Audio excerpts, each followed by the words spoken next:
Did I mute myself by mistake because I muted everything when I went to the technical I think screen? you did. I give up. I overcompensate. So now you can't hear me, or then you can hear me. Now, hopefully, okay. Thank Sound you. voice. Thank you. No, I'm not miming anything, Eldritch. Oh my gosh. No clowns. Stop. Stop. Stop. Oh, that's a nasty This is crash. not I'm not sure he's okay, Scott. This is not a horror podcast. Okay. Would you like to say good evening to everybody again? Hello, everyone. I'm Alasdair. How are you? Oh, hi, I'm Marguerite, and we're trying to figure this out. Yay! Yay. Okay. All right. Do the thing. Hey, like everyone. the fan art. Let's talk about the fan art that you all got to see for like 12 seconds. Yes. First off, before we dive into anything else, we need to talk about T. Holding's amazing fan art, which depicts the recent events in the Suez Canal, which is a sentence I genuinely thought I would never ever say, and have said many times this week. And we'll say a few more times Yes. this week, to be honest. Yeah, that's the theme of this week. Recast very much in the strands of the Magnus archives. Witness Guardian this, Gertrude! Exactly. And thank you all for the subscriptions and the bits. We've already got a hype train going, and we've been This is amazing. on a technical screen. You guys are great. Yeah.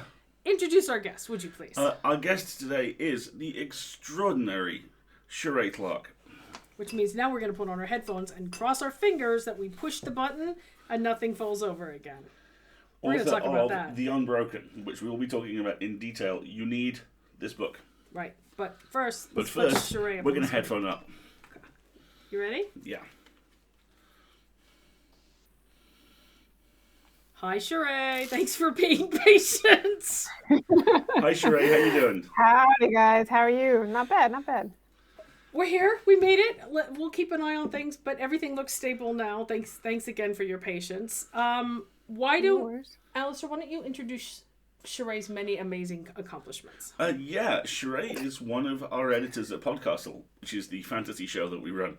And along with editor Jen Albert and arguably the best host in podcasting, Setsu Uzume, Podcastle is one of those, it's like a machine. It just churns out the most incredibly carefully picked, compassionate fantasy week in, week out. And won the BFA this year. And recently Or won the British technically Fantasy last Award year. for that exact reason. Technically last year. So you could do it again this year. Yay! Oh, sorry. Now- Was that out loud? Sorry. This is one of those moments where I freely confess my evil plan as to why I bought Escape Artists. And it's really very simple. It's that I don't know very much about a couple of these genres, and fantasy is one of them. And this is the fastest way to educate myself. And the work that has been chosen during the tenure of you and Jen and Setsu has completely changed how I would define fantasy. And it's been very much in line with a very welcome evolution of how publishers would define fantasy. Witness recently, Galant's Fest at Home happened in the UK a couple of days ago. And they were very justifiably and good-naturedly called out on Twitter for the fact that the marketing campaign was, here are 4 men and their books, Yeah. and also other people. And I think Podcastle is one of the very, very large strands of the campaign to painstakingly steer fantasy away from the belief that not every story has to be 18,000 pages long and end with a small man throwing a piece of jewelry into a volcano. Or start with a farm boy on a quest. Farm boy on a quest. The quest is sweep up, Luke. Get it done. Anyways, in between also being one of our editors of Podcastle, Sheree is a fiercely talented author and narrator. You will see a link to a bunch of their stuff show up in the stream notes. Yep. And The Unbroken, which has sold so well, it has gone back to a second printing Second printing already? before release. Isn't that right? Isn't it date? It came out. Yes. It came out like yesterday or day before yesterday, and you're already in second print. If the second printing sells out just as fast, you get to ask for a shinier cover.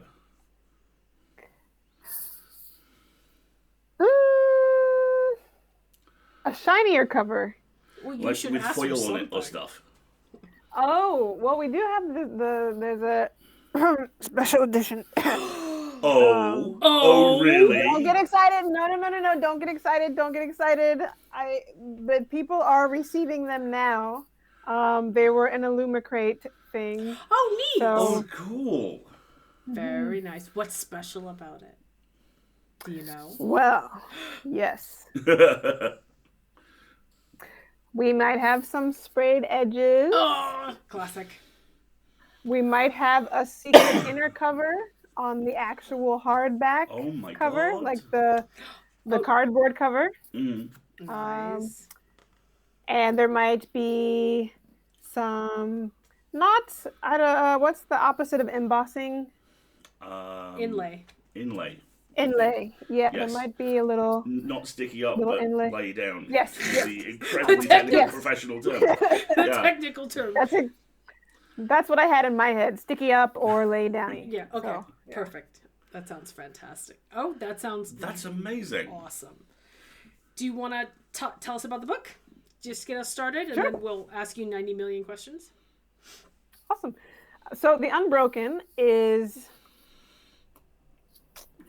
about these arms. Yes.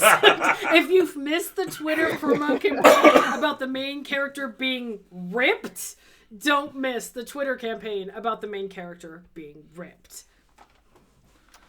So yeah, it is about these arms attached to this conscripted soldier who is a soldier for an empire that took her from her home.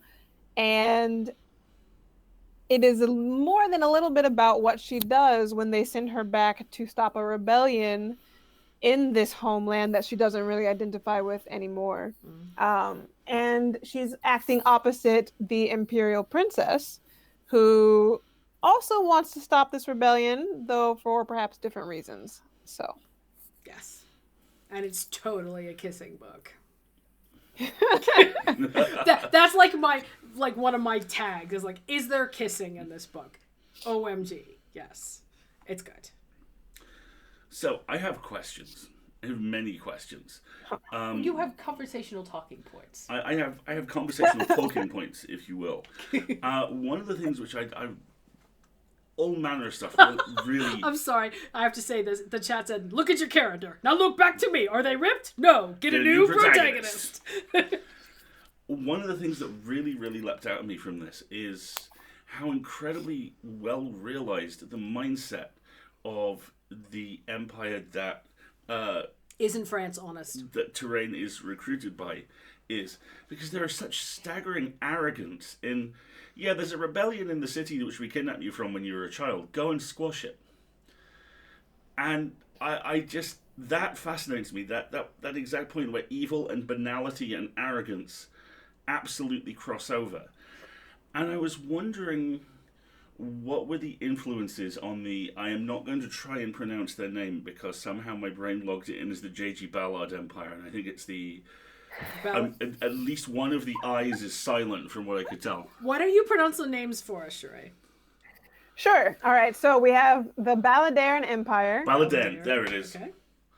The Shallan Empire. Shallan, yep. Khazal. And that's the city. That's actually the country, the colony, in the Shallan Empire. And then we have Terrain, Luca, and we can get into other characters as necessary, but... Yep. Fantastic. How do you go about building the Alasdair Empire? I looked at the European empires. Had a feeling. And the American Empire. Yeah. But to speak to that arrogance aspect, it is arrogant, but it is also not without evidence that people can be convinced if they're given enough, if they're told that they will be rewarded above other people, to turn on people just because, I mean, regardless of if they look like them, if they know them.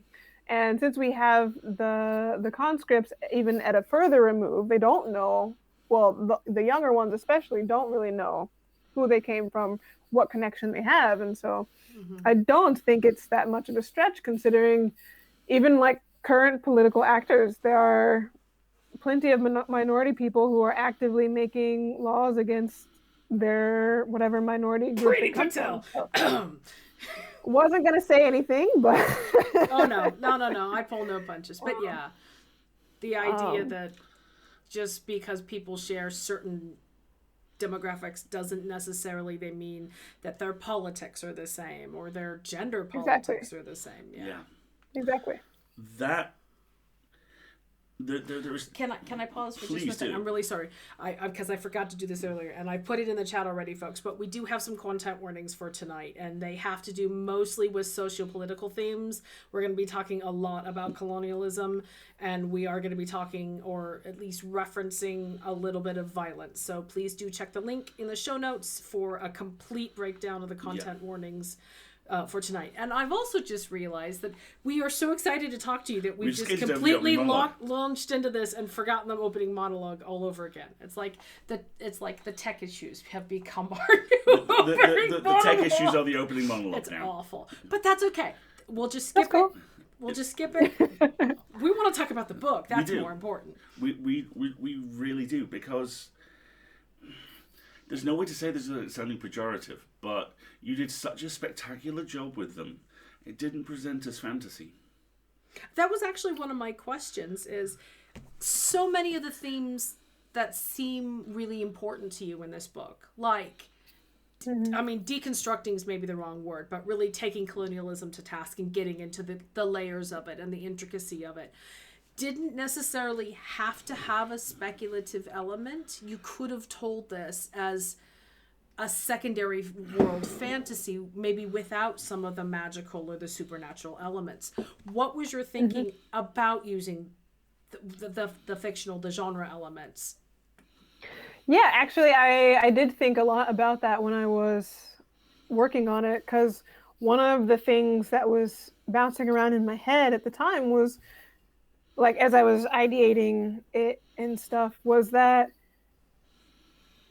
you don't need magic to be really shitty. We're perfectly capable of being completely awful to each other without magic. And so I wanted to explore that a bit, but then there was also the idea of magic as a colonial resource.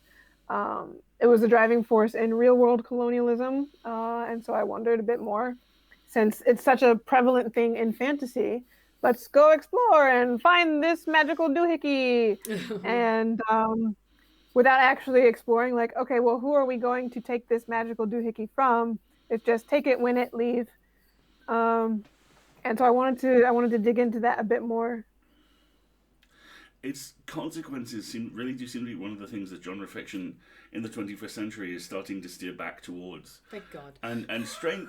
This is a very strange comparison to draw. But you mentioning that puts me in mind of the new Star Trek series, Lower Decks, which follows a ship whose job is to carry out second contact.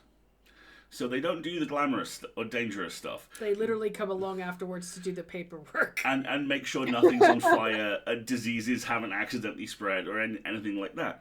And I just... There's a grounding to stories like that and stories like this, which I really, really respond to. And it isn't that kind of being sniffy about genre thing, which a lot of mainstream critics have, but it's rather, I read it as an embracing of mainstream elements to make the book stronger overall. And I certainly one of the ones which I think had the biggest impact on me. I loved the found family of the soldiers' unit. And I loved the very subtle and very sad way that you explore how the childhood and history which they are torn out of, by and large, is replaced by the one they have survived together. Yeah. I was wondering if you could talk a little about that. Do you want to? Yeah. I talked a little bit about this in my stream yesterday. Like, we were talking a little bit about, like, esprit de corps, because I was with World Builders, and Gray is an ex-Marine or veteran, and so part of it, I think, is knowing a little bit about that sort of soldier camaraderie. But I think, upon reflection, after, like, this is the bonus of having so many interviews, I get to think about my answers and then, like, fine-tune them a little bit more. And so I was thinking that I was also probably heavily influenced just by the nature of creating, like, queer found family. That's such an important part of my life. it was so necessary. And I think not having gone through anything as harrowing as them, it was a major touch point, to the point where we did become like family. And you don't always like your family members, but you are stuck together in certain ways because you are what each other have. Mm-hmm. So there's a bit of that as well.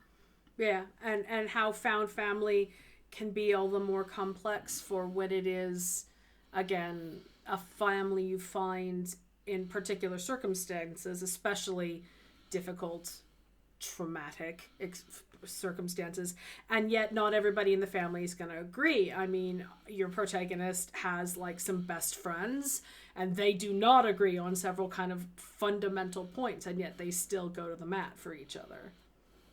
Mm-hmm. And again, because I am connection boy this week, an awful lot of this, I read this book at very much the right time because it resonated across a lot of popular culture for me. All the stuff with Terrain's unit reminded me of a beat in Falcon and Winter Soldier, where after half an hour of Sam giving Bucky shit for the fact that he just dead stares into the distance, the first time someone else makes a gag about it, he goes, yeah, you get used to it. And it's phrased very much in that kind of, oh no, he's my guy. Well, I get to pick on him. I mess with him. You don't mess with us, you know? And I just, it's a really strong emotional foundation for the plot, and for especially the plot as it develops, and just the massive grey areas you catapult all these characters into. And I mean, we haven't even got to Luca Two-Fisted Rebel Princess Badass yet, you know? Yeah, and I haven't seen the new Falcon Winter Soldier thing yet, but I think that's very much the vibe. Is like they don't always like each other, and I mean half of them are very skeptical, and with good reason probably, if you've read the book, of Terrain's some of her abilities, and they question her loyalty to the system, but nobody gets to mess with her. Nobody gets to mess with them. So yeah, I dig it. I know that you personally have moved, maybe the wrong term, but you are not a person who stays in one place for terribly long, kind of by choice. Like, I think you have been in and out of London like 3 times since we've met, and that's only been like 2-3 years. Mm-hmm. But I know it's your preference. You like it. You prefer to move around and have new experiences and spend time with new people in new places. Did you leverage any of those experiences when you were crafting the characters? I think a bit, because I do. It is often by choice, but it does leave. It's not a choice without cost. Fair. If that makes sense. Yeah, totally. Like, there are things that I love about being in London. I'm in London now. That, you know, if I stay outside of the U.S., you know, that's it. I'm missing my entire American life. All of my family's there. That kind of thing. It becomes that much harder to visit. Like, I have a new baby nephew, that kind of stuff. Aww. And also got like, man, I love crab rangoons. And I'm gonna eat them. Like, oh, I feel you. And what is this prawn cracker stuff?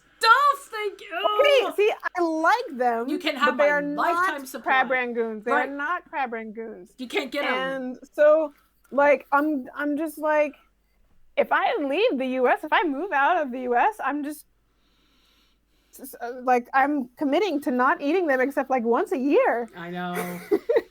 Seriously. And I think there are definitely moments where like people are missing foods a lot.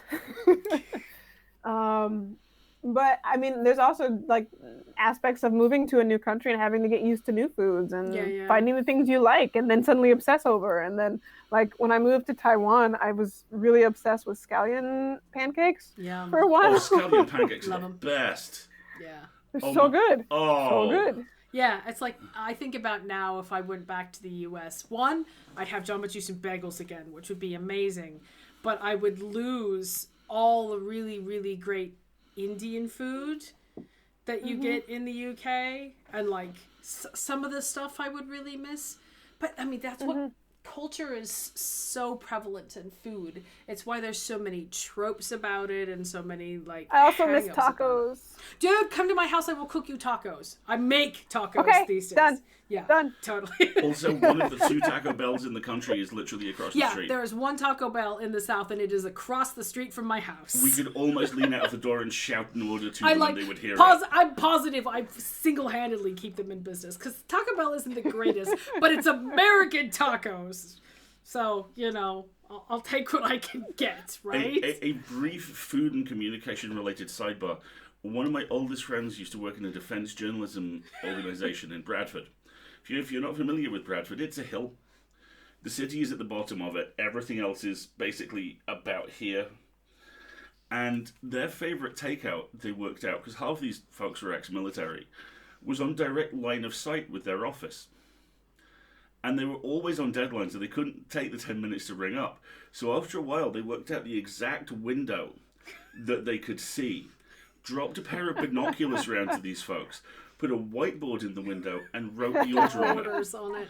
And just waited. Inside about an hour, someone would check it and go, "Oh, cool," and it would get dropped around. And I always admired the efficiency of that. Yeah, very efficiency. That's pretty amazing. That's pretty amazing. I love how Wendy put a content warning in the chat for food we can't have right now. Oh man. I have to go all the way to Brick Lane for good bagels, but I do it every once in a while. It's worth it every time. Brick Lane is the one. It's the one, like with Jack the Ripper. Yes. By the cop shop, yeah. Yes. Yeah. I saw them. It's right across the street from a really good chocolate place. Yes, exactly. And they're open 24/7. And they're the ones that always have the tourist lines just out the door. And you can always tell a good bagel joint, because if paramedics and cops eat there, then it's legit. Yeah. Whenever I go over that way, I always go and pick up and they freeze pretty well. So I like. Okay, we should not talk about food. More book quiz. So let's talk about Luca. Complex this is a book inhabited by characters where I instantly went, well, that's my favorite character. Oh no, that's my favorite character. And then Luca turned up, carefully set up every single accepted trope of plucky princess in trouble, doused them in lighter fuel, set fire to them, watched them burn to ashes, then looked at the page and went, any questions? And I was like, nope, no mom, I'm good. Talk to us about the genesis of her, if you could. Yeah, tell us about Luca. I mean, that might actually be my favorite description of her. Fabulous! I love it. Yeah. So, Luca. Oh, my dear Luca. She went through a lot to, like, a lot of revisions, a lot of experiments, trying to figure out in part what kind of story I wanted this to be, because she was a lot nicer at one point, a lot more lost in the woods kind of princess, a bit more traditional, damsel-y. Not even damsel-y, but like more like I will cast off my throne and do the right thing kind of princess. And the kind of banal optimism that tends to get squashed in colonial dictatorships, right? Yeah, pretty much, exactly. And so, like, by the time I finished that first draft, I was like, I wanted a bit more of a realistic turn. And then she became real mean, real bad, and I was like, oh, that might be too realistic. And I liked her. And well, I mean, like, I would not have like had lunch with her, but I liked her as a character. But then I realized I actually also like I wanted just like something nice-ish, like at least just not like completely awful. And I wanted there to be more question about her relationship with Terrain. Whereas if she were as bad as she was in some of those drafts, there wouldn't have been any question. Yeah. So you were intentionally looking for the ambiguity. Yes. The complexity. Yeah. Yeah, exactly. And so eventually I settled on who she is now, which, you know, in terms of looking for a romantic partner, I would not say she's ideal. But she is human. And I did want, like, I do not find as commonly people in power are just lining up to hand it away.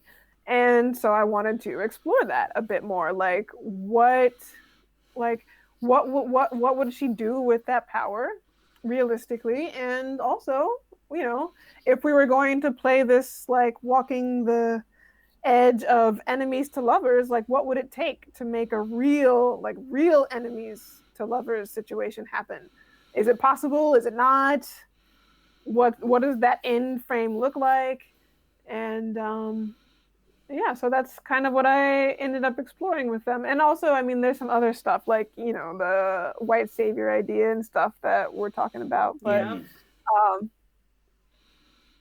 she's got a lot wrapped up in her little self. Yes. And it shows on the page. You don't have any doubts about like the strength of Luca's personality, even though you know it is another weapon in her arsenal. Like she is very versatile in I can be like this with one person and like this with one person, which is part of the heart wrench, right? Is like which one is she truly, is she ever fully honest or even has that self-knowledge of herself? Yeah. And on top of all of that, I actually really like the almost metafictional aspect of how much she changes, as you said, across the course of the revisions. Because it's almost like you have her going through these awful things and then finally going, no, fuck this. No, I can deal. Let's go. And it gives her... It speaks to the point about found family and the point about the kind of moral complexity of the world. Yeah, I'm trying really hard not to give like specific examples to spoil things here. So it grounds her in a way which is instantly very endearing. Sounds patronizing, very sympathetic, and at the same time puts absolutely none of her flaws behind a curtain. You know, it's this really powerful kind of warts and all portrayal of this person who is fascinating and complex and clearly very badass, and you're not sure you want to share a table with them because it might explode. But at the same time, is still, I mean, you have to... when we meet Luca, she's already in a position of power and privilege. And the first thing we learn about her motivations is she would like a little bit more, please. Yes, yeah. So, you have to try to have that sympathy frame of like, okay, I get it. I get that there are aspects of your experience that have been a raw deal and that you're, dealing with and that you claim to have altruistic methods. But at the same time, I mean, you are the foil against which... I mean, the sands just in general have to be cast. And it's like... slow your roll, girl. I mean, you've already got everything.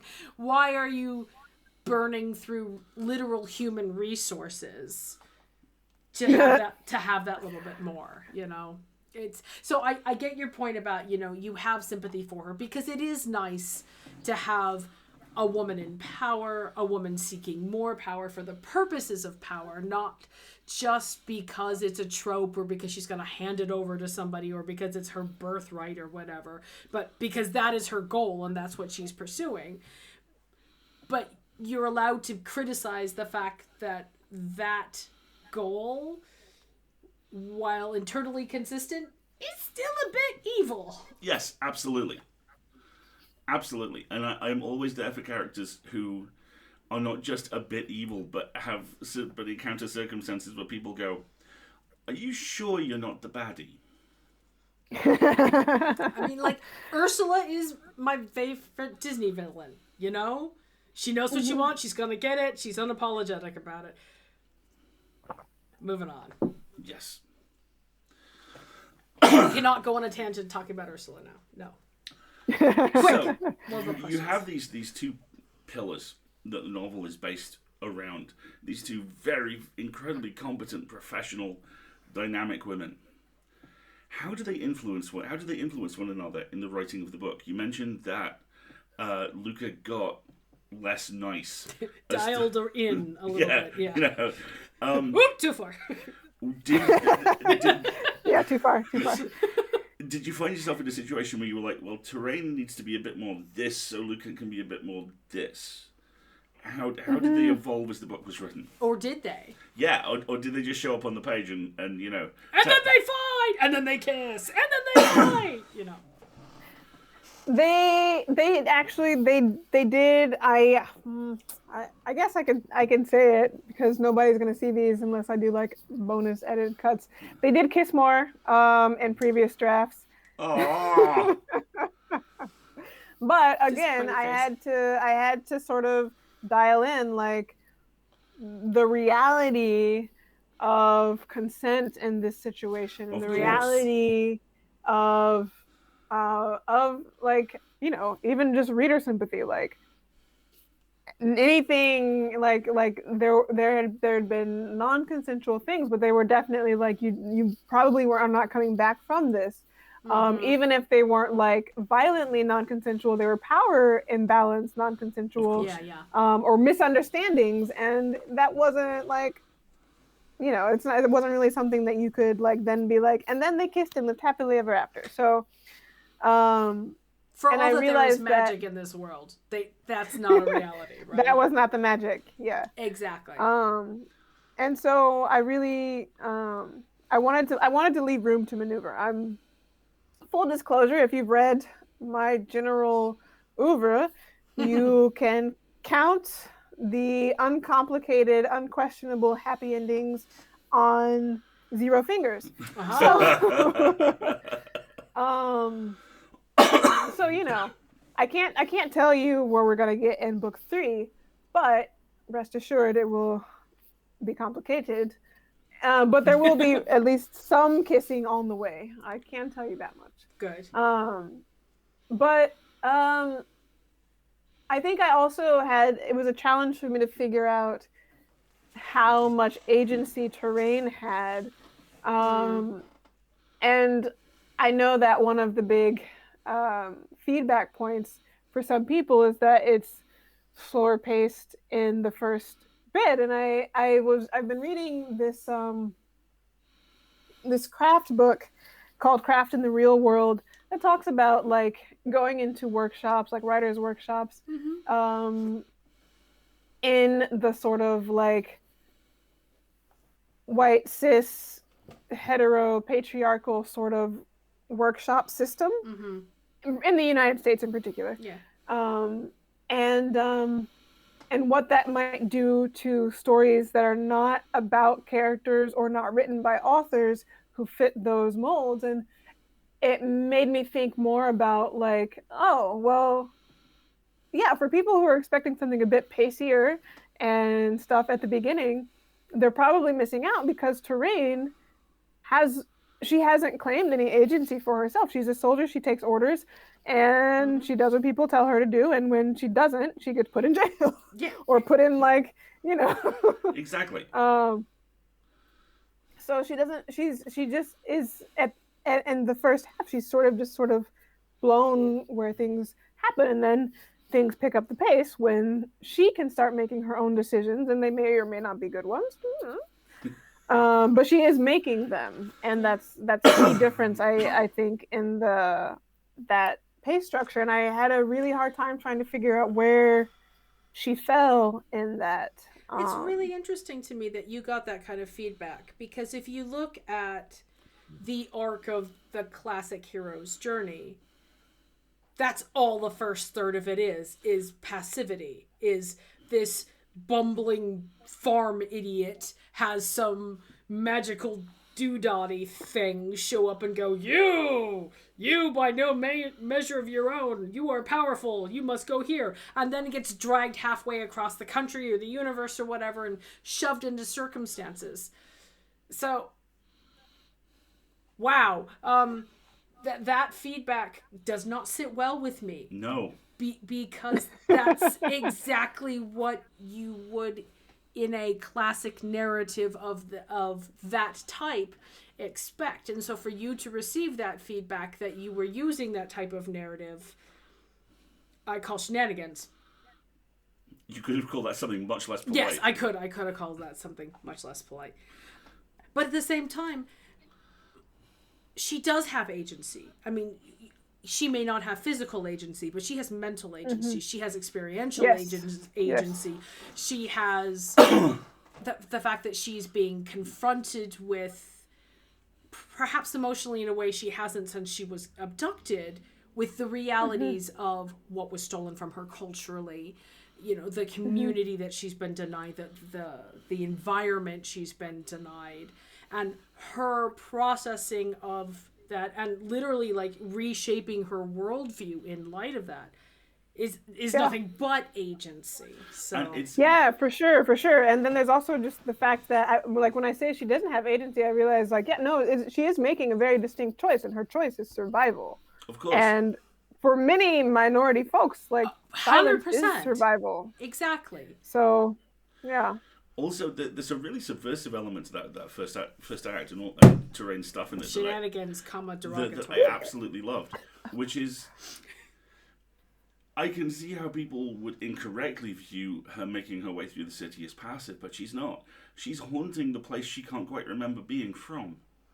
Ooh. And it's almost like words good, right? It's almost like a Claudius and Hamlet thing, and it's. I read that very much as what she's doing is processing trauma and turning it into agency. And all the familiar sights and sounds and smells, all the things that her brain remembers but her mind doesn't. Yeah. And how she slowly turns that into a tool to move the world. And challenge her own experience of oppression, her own participation in oppression, because that's a whole point we haven't even come on to. I mean, we get pretty sees the means of production-y a couple of times here in the best possible way. But just in the whole setup, the fact that this is a colonial power that abducts children, raises them as soldiers, and then sends them back into their home territories to become the means of oppression. Psychologically, that is a whole lot. Not just in terms of, it is just a whole lot, because you're co-opting identity, you're forcing people to become their own form of oppression psychologically as well as physically. You're literally using the future generation you have stolen as a tool of oppression. And the fact that you're taking children and making them into soldiers against their consent, that's a whole thing. That's a whole loaded thing. And all of that falls back into something which ultimately becomes really inspiring. The terrain is so much more than this conditioning and training. And I love how much of the conflict comes from terrain realizing this and Luca also realizing this, and how it is a very different level of positive for each one of them at various times. Yeah, exactly. Yeah, sorry about that. We did kind of go off for a second. We should turn this into questions again. Oops, sorry. We had opinions. You might have been able to tell. Could you tell we really liked the book? Because we really liked the book, Sheree. Yeah. Well, thank you.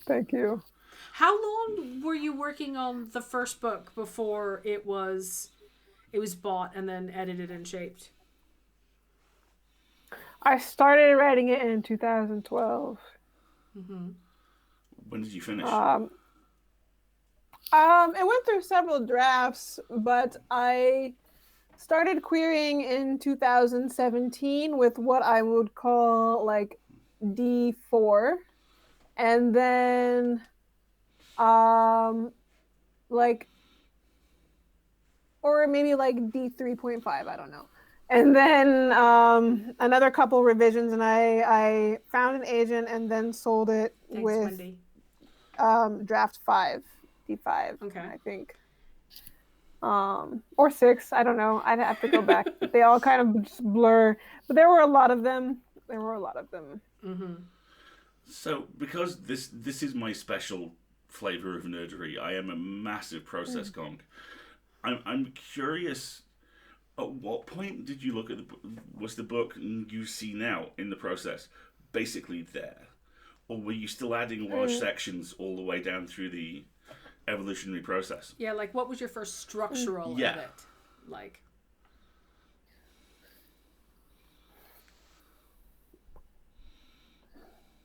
I think that the bones were there after the first draft. Like,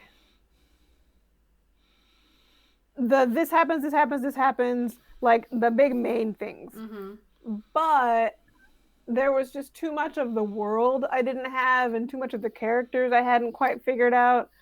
So the entire like muscular and like nervous system and organs, all of that looked vastly or like so much different by the time I hit like the second and third draft. But I think that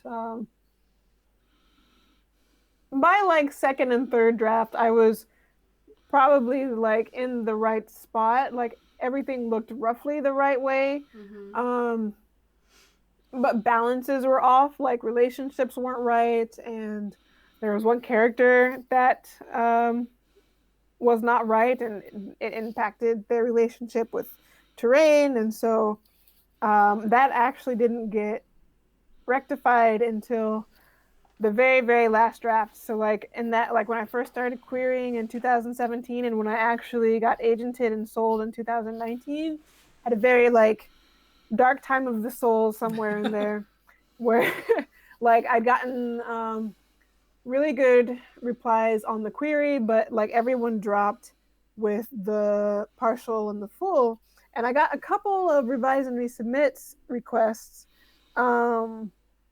and one I actually finished and turned in and got rejected from that, and I was like, okay, well, I'm only gonna do this one more time. It's been like 8-9 years. I'm about done with it. So I'm going like every single possible idea that I have ever had that would make this better, I'm going to put it in now.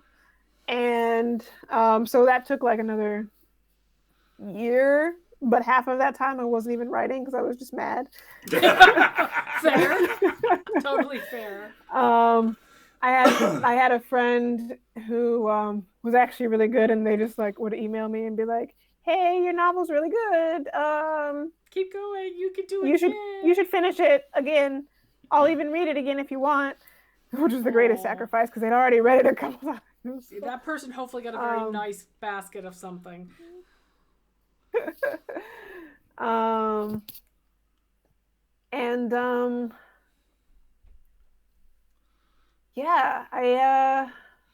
that was a trip. So then it was like, oh, and so one of the things that I changed was this character. And when I had the idea to change it, it was a boy character I turned into an older woman. You guys can probably kind of imagine who it might be. But I didn't change anything else. So I didn't change the fist fights, didn't change attitudes. I just literally like changed gender, age, and technically relationship, and just everything opened up from there. It became awesome. Not a different book, but a completely different book. So it's like a key change in a piece of music. Suddenly everything lines up. I love that. Yeah. But now I imagine you're in a position, because this is a trilogy, isn't it?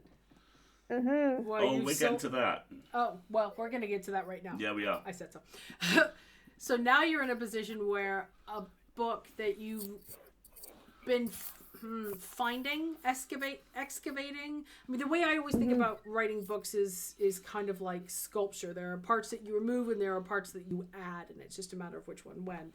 But you've been through that process for 7-8 years now with this book. And now I have to imagine you're in a position where the second one got what? 12 months? 18 months to turn around? So how is that going? How's it going? Because that's the next step. Breathe, don't watch. Breathe, don't watch. Don't watch this. Close your ears. No, my first draft of book 2 is with my editor right now. There were parts of it, like the whole of it came out really easily. Like I just sort of knew what I wanted. However, the nitty-gritty politics of it and some of the actual actions did not come out as cleanly. And so that's where I'm struggling. I have these big holes I need to figure out. Like I know how, or I know what these characters are doing and need to do by the end of the book, but I don't know how. So while Brie has the novel, I've been reading some of my favorite like political fantasy and seeing just how they maneuver, how characters maneuver, how the authors maneuver the characters, how we deal with social motivation, national or international motivation, stuff like that, while also like trying to figure out, can they kiss in this scene? No, they can't kiss. They can. What about this scene? No. No kissing. No. Exactly. And so it's like kind of like I struggled with the first book, like how can we realistically still have people kiss while also dealing with the overall shittiness of everything else that's happening. Yeah. All joking aside, that is one of the most genuinely profound questions I think you can ask about any piece of fiction. That's actually brilliant. How do we deal with our shit and kiss? Yes. That's like my ideal question when it comes to fiction. How do you balance? I mean, like, you know, obviously we manage as humans, right? Otherwise we would not exist. Exactly. What are some of those doing books it in such a way that's no, go ahead, finish your thought. Oh, I would say doing it in such a way that doesn't make the reader like, well, why are they making out in this blood-soaked battlefield and just like writhing around in all these dead bodies? Like, that's not gonna work. Like, I don't. That is a very specific type of fiction that you probably are not looking to write, I would imagine. Yes. No, not me. So what are some of those books that you're reading right now that hit that kind of political vibe that you're looking for? Well, that was one thought by the chat was, or you could just make them teenagers. They would do that, but it's not. Teenagers don't know anything.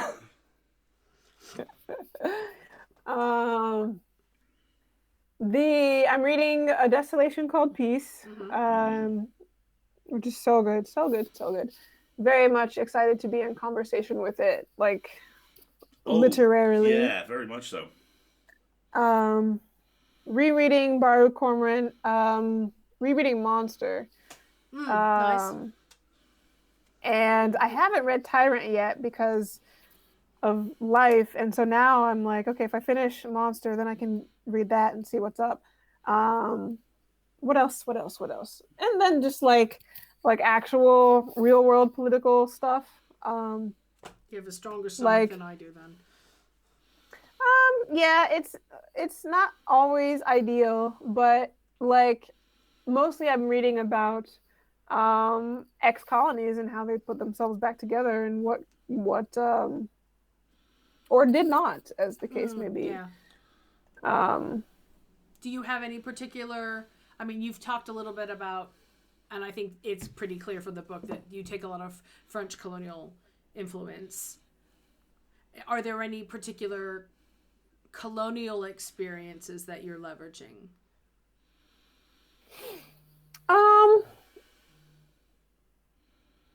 Outside of the Franco-colonial history, really just a lot, partly because many of them played with the same playbook. Separate the children, sow dissent between minorities, specifically put the children in positions of servitude of the ruling class, like servants, or in my case I chose soldiers. But there are servants in the Unbroken, like the forced schooling, like in the Americas. Yep. So yeah, it's definitely a lot. Like forced language removal, which was everywhere, like all the way up in Ireland and Wales. So, you know, exactly. Why don't you prep another question or two? And chat, we're coming up on the point of questions. So if you have some questions you would like us to ask Sheree, mods, if you would help highlight those for us, that would be fantastic. The linguistic element of that is something which I kind of view with this combination of horror and familiarity. I'm Manx. I'm not. I'm not technically from England, and Manx Gaelic was actually taught at my school on the island as a piece of linguistic archaeology, because the last speakers had died 20 years previously, but they had died just as recording technology had become commonplace. So there's about something like, I think, maybe 20 hours of Manx Gaelic which you can hear, and they've been able to reverse engineer what the rest of it probably sounded like from that. And my one regret is that I was actually offered the chance to sit and examine it, and I didn't, and I would have loved to. Because the language as a transmission medium and embodiment of history, I think is such an incredibly powerful concept. I wonder if you still can. I'm going to write that down. That would be very cool. I sincerely doubt there's Manx Gaelic on Duolingo, but I know there's Scots Gaelic. I'd give it a shot. And we'll look into it. So, we were kind of circling books 2 and 3. And I'm gonna okay, by circling you mean And I'm going to ask a question which authors tend to either find a tremendous relief or oh god, so I'm rolling the dice a little bit on this. Book 3 comes out. What's next for you? Oh, yes. Well, so this is done successfully, gloriously, to critical and financial success. Yes, of course. Yeah, and Netflix are making the show. Yeah. It's all good. Yeah. You know, Netflix has picked up the rights. You're obscenely wealthy and famous. Then what are you doing, Sheree? I'm buying a house. But where? Won't that be an agonizing decision to come to? No. Well, it depends. It depends on if we un-Brexit. Yeah. Well, by the time I have that kind of money, it might. I mean, it. Actually, that's. Or we could just go to likely. Mars, right? We could just go start planetary colonies. There we go. That's our solution. But in all seriousness, I have some ideas. I still have I have one novel that's actually outlined, and I'll probably play with that. It's a bit younger protagonist. I don't know if I would call it a YA, but maybe a little. I just think it would be like an adult novel with younger protagonists. Yeah, that's they get pretty scandalous. And they get scandalous, but they age up. They age up throughout the book. So, I also, I raised myself, I don't know, on old guard fantasy, you've got your Dragonlance, your Belgariad, and R.A. Salvatore and stuff, and obviously Lord of the Rings, and Wheel of Time was actually probably my biggest touchstone. So back to your Farm Boys. And I would really like to do that, but I would like it to be full of everything that's missing. So I want characters of color. I want elves of different color, like different races, whatever. I want like everybody gay.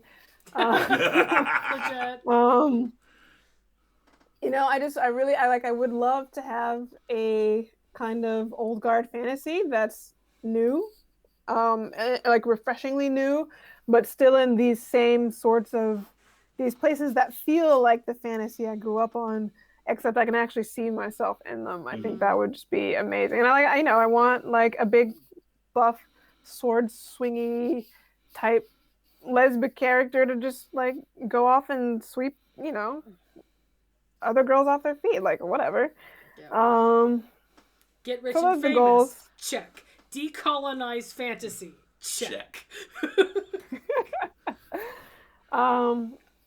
And then I have some story engine cards that I just I play with them aspirationally.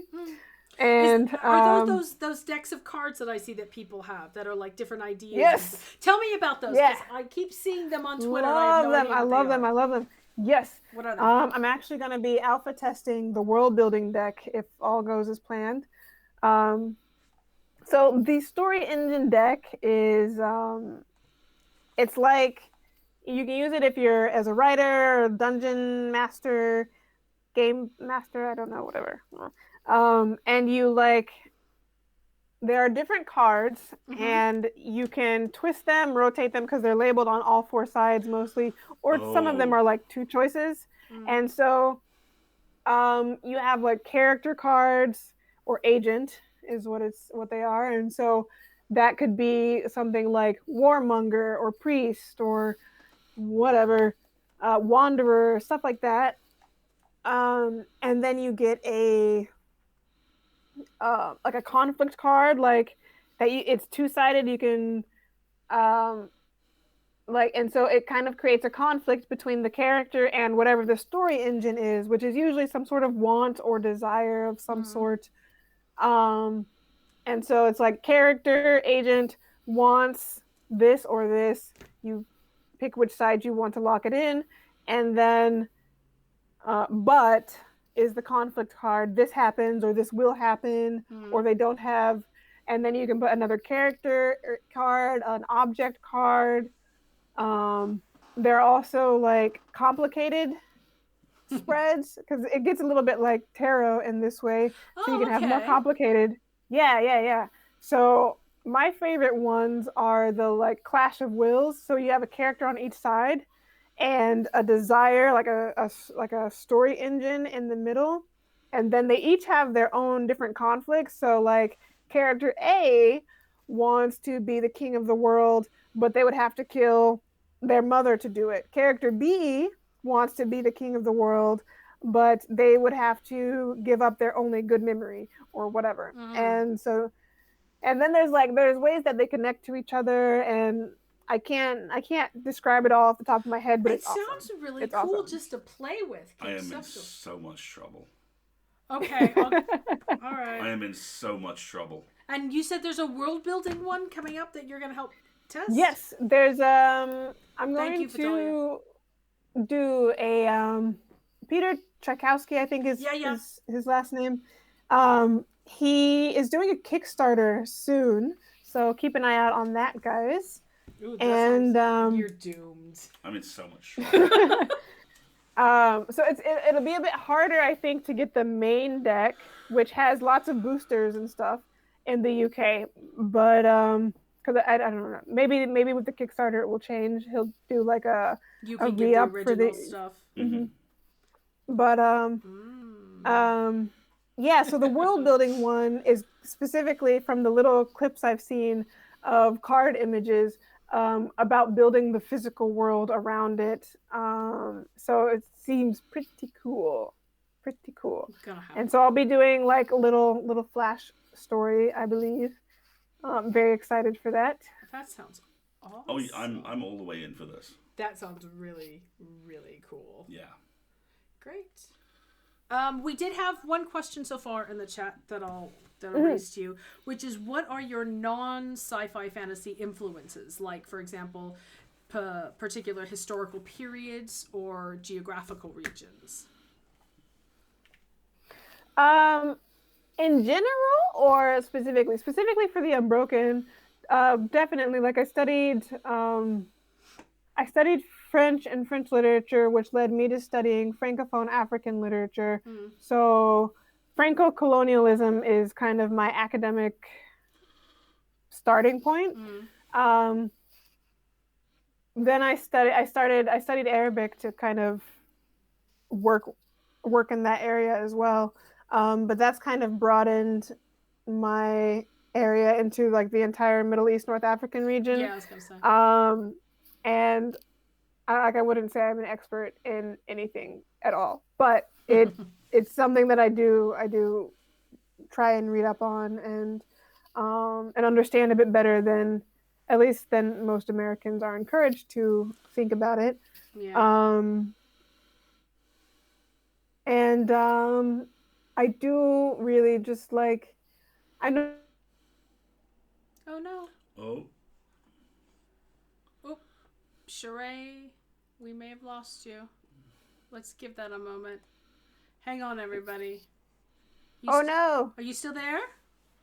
Yes. Okay. Great. You've logged froze for about 10 seconds. 10 seconds in a very okay. Kind of pose. So don't worry, you looked awesome.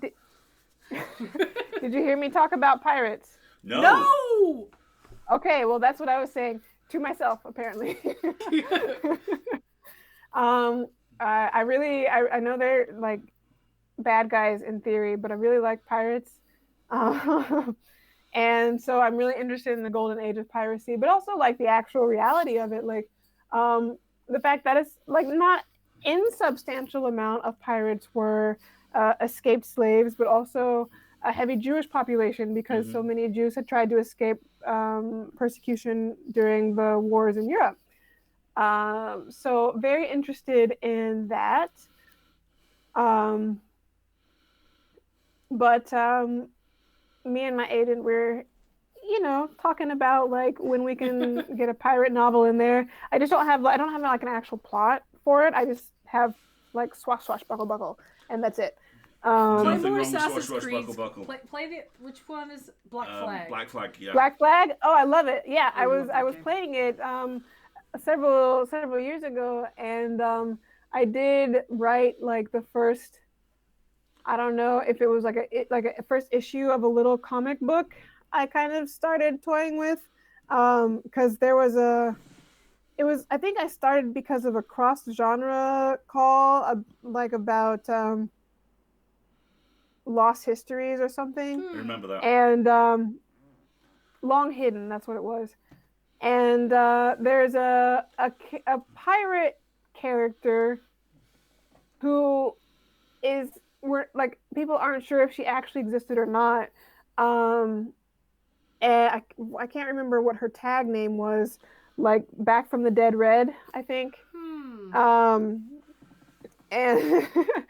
and her name in theory was Jacob Delay, and she was half French, half Haitian in theory, and she faked her death when she was on the run as a woman and came back as this redheaded guy to lead some more pirates. And like, very cool. Basically, that just sets up everything that I want in a character. Awesome. So yeah, and I think it would be really interesting. So I had like the first little mini comic book episode art issue script, which is pretty fun. But one day maybe I'll go back to her story. Someone in the chat is saying The Buccaneers of America by John Esquel. I'm going to get that name wrong. Esquenmeling is a highly recommended pirate book. Not sure, but they're picking up all the references you're putting down, so the chat's quite happy about it. Yeah, well, because like when I was a kid, I grew up on like I can't remember the ship girl story. Oh man, does anybody know that really famous one with a girl and she dresses up as a boy to be a pirate or be on a ship? It's from the same kind of oeuvre as the weird 70s swashbuckling show that children's TV showed over here for about 25 years. I know the one. I think I've even seen an episode of it. The Confessions of Charlotte Doyle? Yeah, wait, maybe. It might be Charlotte Doyle, but I feel like there were initials somewhere in it. I'll look it up. Please do. But there's also just like so many like Irish and English folkloric songs are about like girls dressing up to go follow their man, and I just like there's so much queer potential in these stories. Yes. Right. And I just want them to just be gay, like just straight up, like maybe she falls in love with the boy, and the boy's like, oh, I thought you were a guy, and I thought I was gay, but I think I am gay, so we can't be together. Or like I mean, or it doesn't have to end that way, obviously, but I just want that queer potential to be lived out and like actually dealt with, instead of just like, oh, well, actually, you're a girl, so I don't have to think about all of these complicated gender questions or sexuality questions, and we can live happily ever after. Or I can throw you to the fish and take over the ship. You know, the real stuff. Sorry. I mean, I think that I could definitely have more people thrown into the sea for the fishes. But, yeah, so I think at some point, y'all can expect some sort of piratey story from me. That sounds amazing. I want it right now, so don't take my money. Yep. But until then, I do have my piratey short story, which you guys can check out. Forgive Me, My Love for the Ice and the Sea, which is on Beneath Ceaseless Skies. You can also listen to it there as well. Excellent. Yes, I'm taking all this down for the show notes. We should probably bring this into land because we've already run a bit over. But Sheree, this has been an absolute delight. Great. Thank you so much for joining us. And give us one last pitch for everybody while I hold up the book. All right, so if you want like muskets, magic, questionable romantic choices, a little bit of a side of betrayal, then this is your book. As queer as you can swear. Queer as fuck, yeah. Queer as fuck. Yeah. So enjoy. Fantastic. We will have links to everything in the stream notes, of course.